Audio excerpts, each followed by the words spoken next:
In this video, I'll show you how to install and use Temu on a Windows 11 desktop as a shortcut app. So let's get started. First, open Google Chrome on your computer.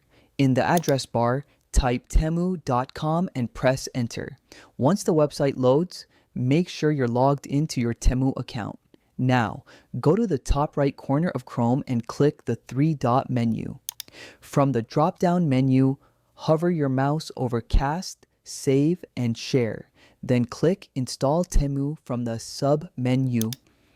A pop-up window will appear at the top of the screen. Click the Install button to install the Temu app on your computer. After that, the Temu app window will open automatically. You can also check your desktop where the Temu app icon will be created automatically. You can double-click the icon anytime to open Temu instantly without opening your browser first. Using Temu on your desktop is just like using it on your phone.